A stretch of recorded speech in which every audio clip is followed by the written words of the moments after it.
The morning sun cast long shadows across the courthouse steps as Marcus Henderson adjusted his military dress uniform one final time.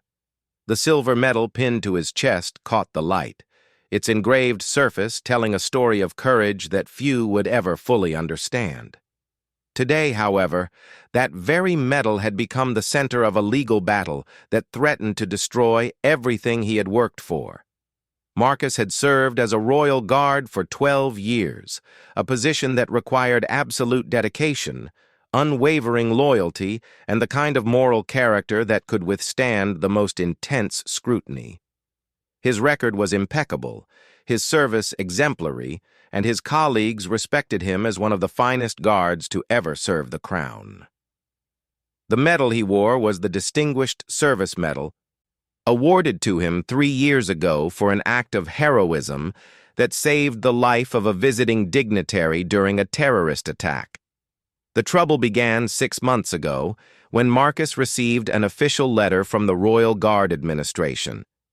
The letter was brief, formal, and devastating. It stated that due to irregularities in the circumstances surrounding the awarding of the Distinguished Service Medal, he was required to surrender the medal immediately and appear before a military tribunal to explain his actions on the day he received the commendation. Marcus stared at the letter in disbelief. The events of that day were burned into his memory with crystal clarity. A group of armed terrorists had infiltrated a state dinner, taking several hostages, including the French ambassador. While other guards secured the perimeter, Marcus had made the split-second decision to enter the building through a service entrance, despite direct orders to wait for backup. His actions resulted in the safe rescue of all hostages and the capture of 3 terrorists. The investigation that followed his heroic act had been thorough. Multiple witnesses confirmed his bravery, security footage supported his version of events, and even the ambassador himself had written a personal letter praising Marcus's courage. The medal ceremony had been a proud moment, attended by his family and fellow guards. So why, 3 years later, was his honor being questioned? Marcus tried to get answers from his superiors, but their responses were evasive and uncomfortable. Captain Reynolds, his direct commander, could only tell him that the investigation was being conducted at the highest levels and that he was not authorized to discuss the details. The uncertainty was eating away at Marcus, affecting his sleep, his performance, and his relationship with his wife Sarah and their 2 young children. Sarah stood by him completely, but Marcus could see the worry in her eyes. Their mortgage depended on his military salary, and if he lost his position, they would face financial ruin. More than that, his entire identity was wrapped up in being a royal guard. It was not just his job. It was his calling, his purpose, his way of serving something greater than himself. As weeks turned into months, whispers began circulating among the other guards. Some remained loyal and supportive, but others began to distance themselves. In the military, allegations of misconduct could be contagious, and nobody wanted to be associated with a potential scandal. Marcus found himself increasingly isolated, eating lunch alone and excluded from the informal gatherings that had once made him feel part of a brotherhood. The stress began to show. Marcus, normally composed and confident, became withdrawn and anxious. He started questioning every decision he had made that day, wondering if he had somehow missed something crucial. Had he violated protocol in a way he didn't realize? Had his actions, though ultimately successful, been inappropriate for reasons he couldn't understand? His lawyer, a military defense attorney named Jennifer Walsh, tried to prepare him for what was coming. She had reviewed all the available documents and interviewed witnesses, but even she seemed puzzled by the case. The evidence clearly supported Marcus's version of events, and she could find no legitimate basis for questioning his medal.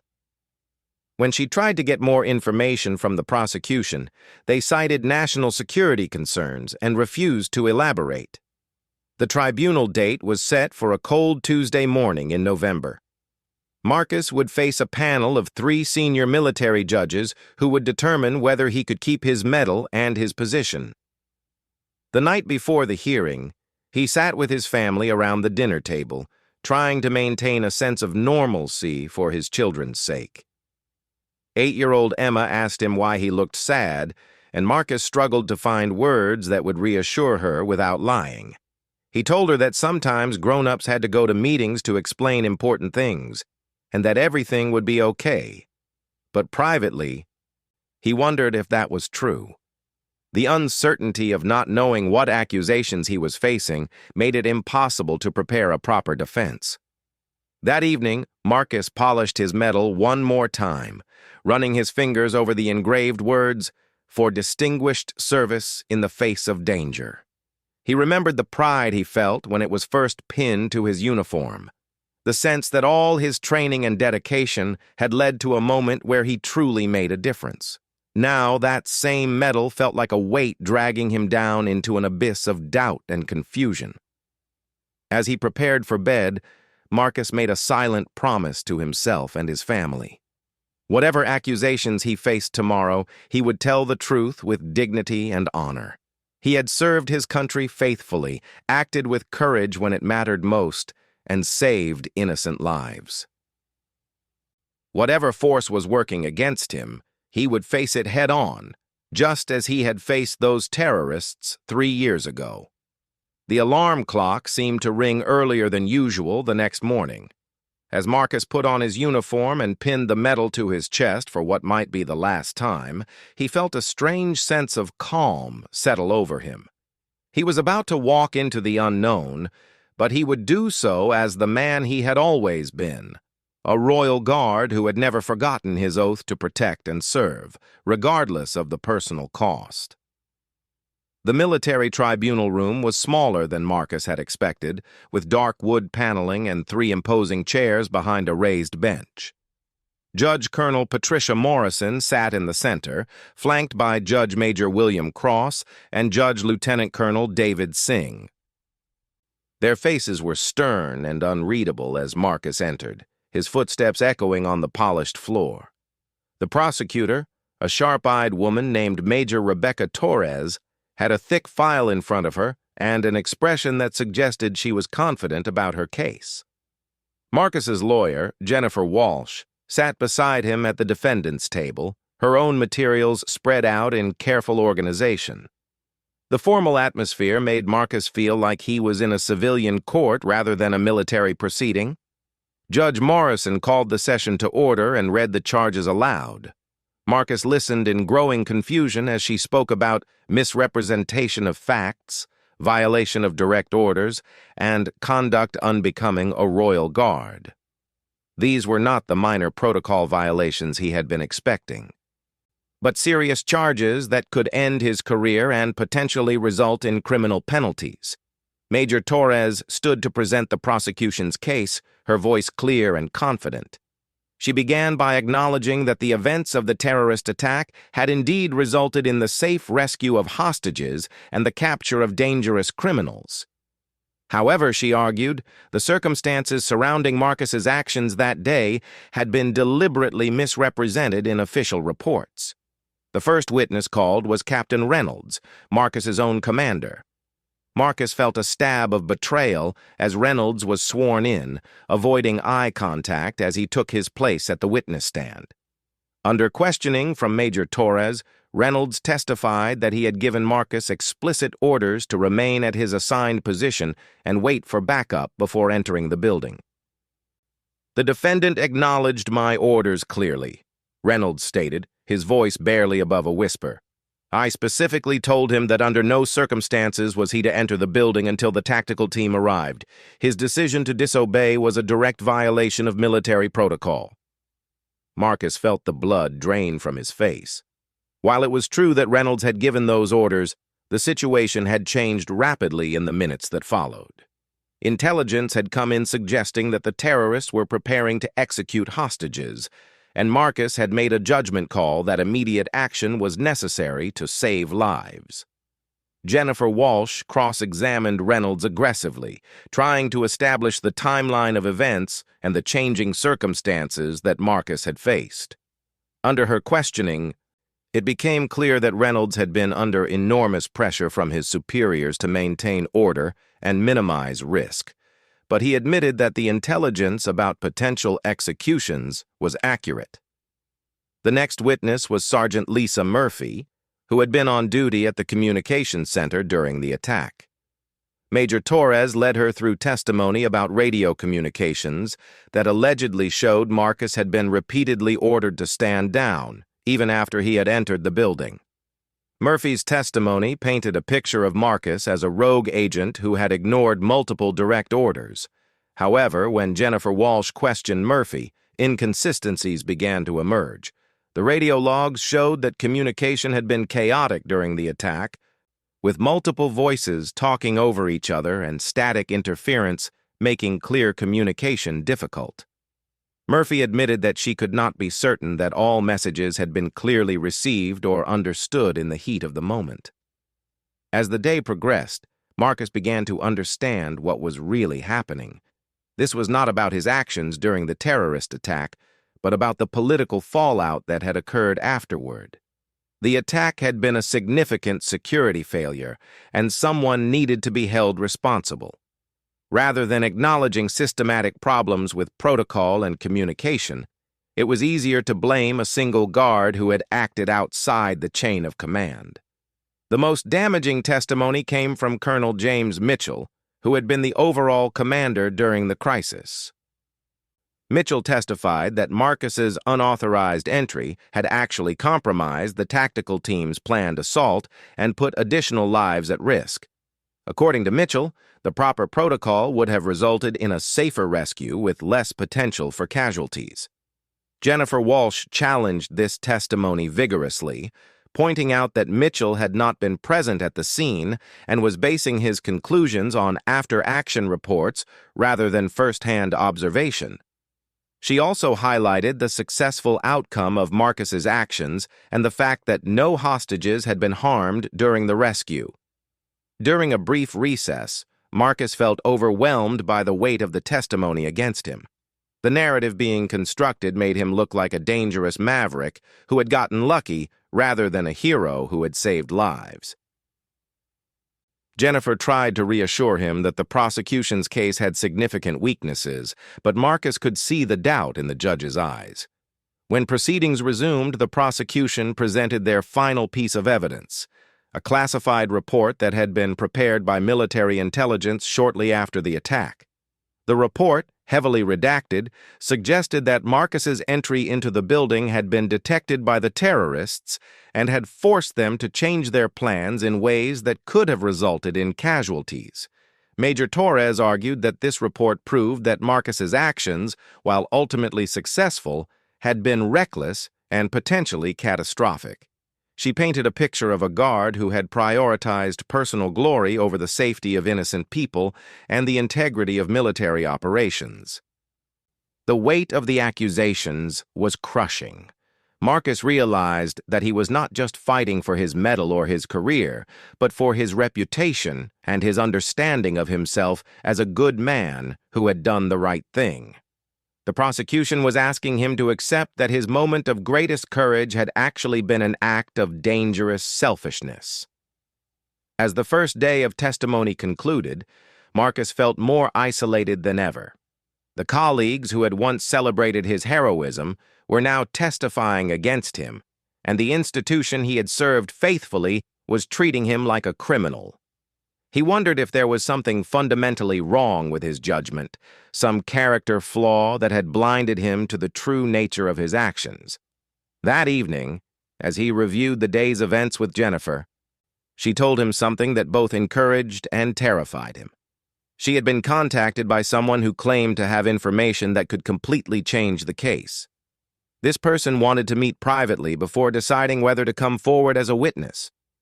Marcus asked who it was, but Jennifer said the contact had insisted on anonymity until they could be assured of protection. All she knew was that this person claimed to have evidence that the prosecution's case was based on falsified documents and perjured testimony. If true, it meant that Marcus was not just fighting for his reputation, but uncovering a conspiracy that went much deeper than anyone had imagined. As Marcus prepared for what could be the most important meeting of his life, he realized that the truth he was about to discover might be more shocking than anything he had experienced in 12 years of military service. Tomorrow would bring answers, but those answers might destroy everything he thought he knew about honor, loyalty, and the institution he had devoted his life to serving. The mysterious witness turned out to be someone Marcus had never expected to see again: Elena Vasquez, the former intelligence analyst who had been reassigned shortly after the terrorist attack. She met Marcus and Jennifer at a quiet cafe across town, her hands trembling as she placed a thick manila envelope on the table between them. Elena looked older than Marcus remembered, with dark circles under her eyes and the nervous demeanor of someone who had been carrying a heavy secret for far too long. She explained that she had been the analyst responsible for processing the intelligence reports from the day of the attack, and what she had discovered had haunted her for 3 years.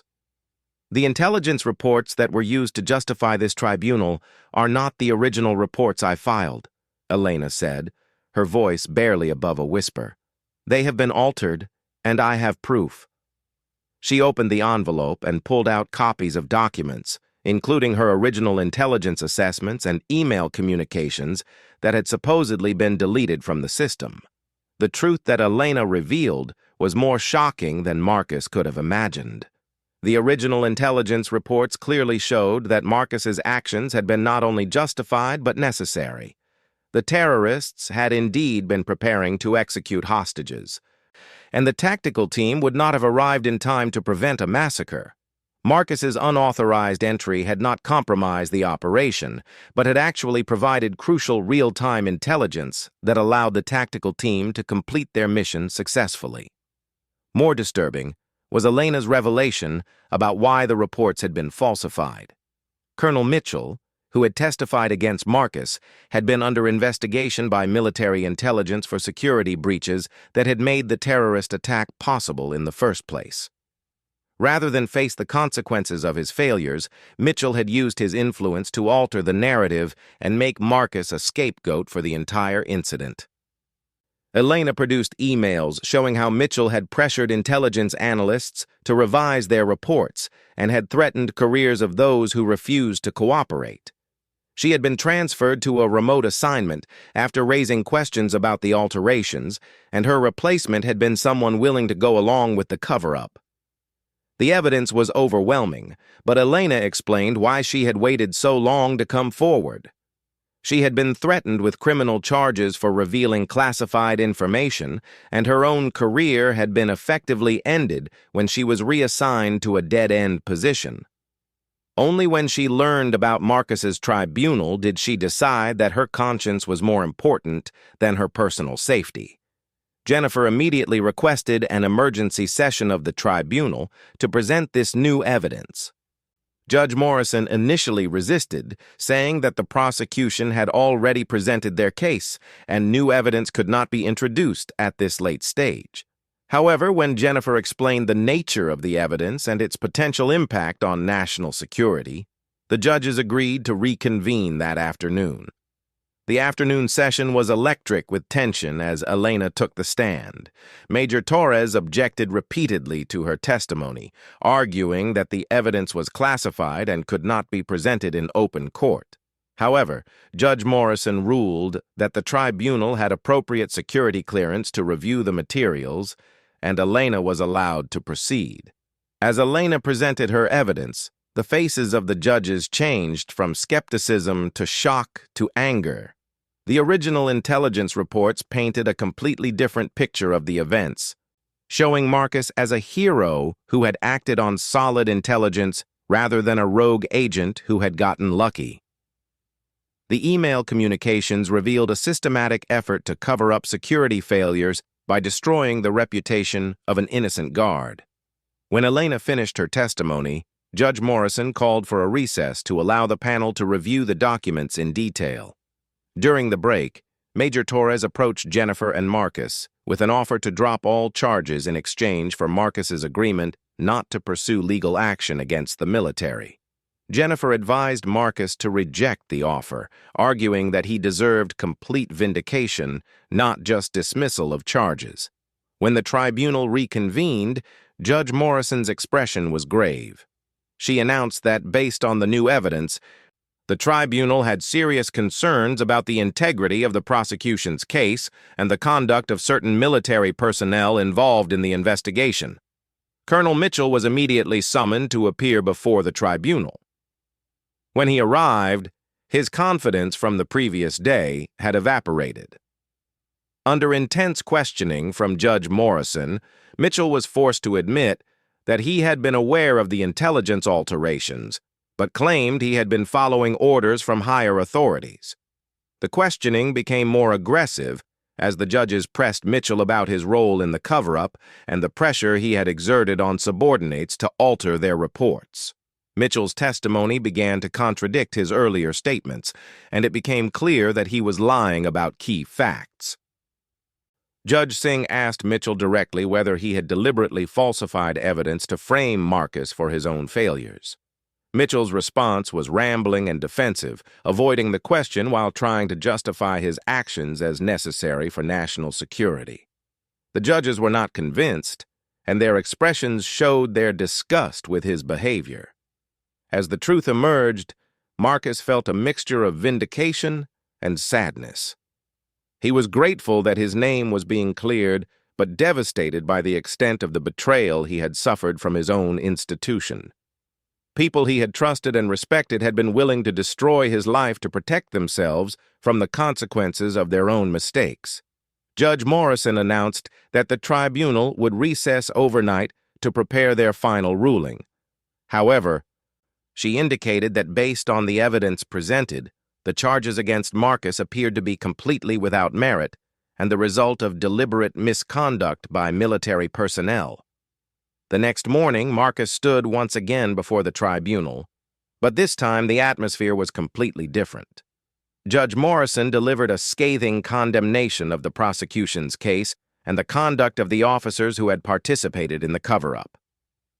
"Sergeant Henderson," Judge Morrison said, looking directly at Marcus, "not only are all charges against you dismissed, but this tribunal finds that you acted with extraordinary courage and honor during the terrorist attack. Your actions saved innocent lives, and the attempts to tarnish your reputation represent a betrayal of everything our military stands for."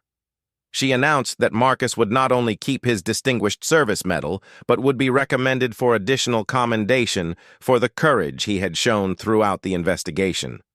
Furthermore, the tribunal was referring the matter to criminal investigators for prosecution of those involved in the cover-up. Colonel Mitchell was immediately stripped of his rank and placed under arrest.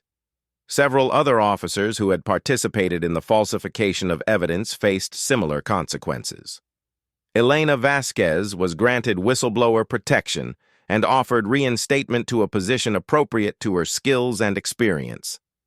As Marcus walked out of the courthouse that day, the medal on his chest felt different than it had before. It was no longer just a symbol of a single moment of courage, but a reminder of the importance of standing up for truth even when the odds seemed impossible. Sarah and the children were waiting for him on the courthouse steps, their faces radiant with joy and relief. As Marcus hugged his family, he realized that the ordeal, while painful, had taught him something valuable about the true meaning of honor. Real courage was not just about facing physical danger, but about maintaining integrity when everything you believed in was being challenged. The scandal that followed made national headlines, leading to reforms in military intelligence procedures and greater protections for whistleblowers. Marcus returned to his duties as a royal guard with renewed purpose.